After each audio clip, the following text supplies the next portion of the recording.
gaji sebenar rakyat ini turun 1.9% sebab harga barang naik lebih daripada gaji kita naik. So Anwar, apakah benda kau cakap ekonomi bagus ini? Kita punya gaji ni turun 1.9%, harga barang melonjak lebih daripada gaji. Lepas tu kau nak buang orang, lepas itu kau nak potong subsidi dan naikkan cukai. Sebab kau nak belanja projek.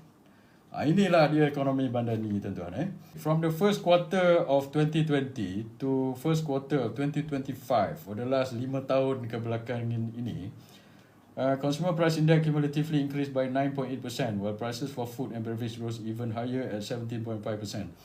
So, Bank Negara cakap, for the last 5 tahun ini, daripada tahun 2020 ke 2025, consumer price index ni inflasi harga barang lah, telah naik 9.8%.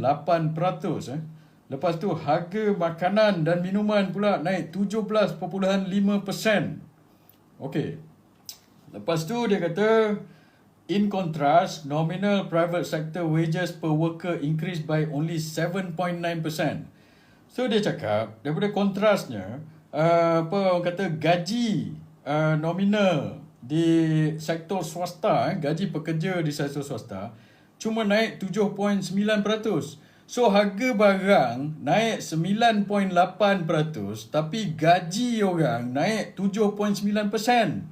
So sebab itu dia cakap, so kalau ikut real sebenarnya, wages per worker decline by 1.9%.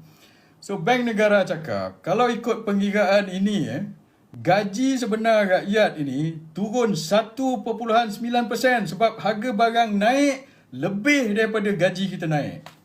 Ini menjadi masalah. So masa 2020 ini dalam tempoh 2020 ke 2025. 2020 ke 2022 kita faham masa tu time COVID. Itu kita tak boleh ambil kira. Tapi 2022 ke 2025 ni 3 tahun kajian Anwar Ibrahim. Apa kamu buat ini? Kalau masa COVID harga barang naik, orang tak ada kerja, kita faham satu dunia pun macam itu. Tapi 3 tahun patutnya kamu repair lah benda ini. Tapi ini tidak. Dalam tempoh ini gaji kita berkurang, harga barang naik lebih daripada gaji. Ini Bank Negara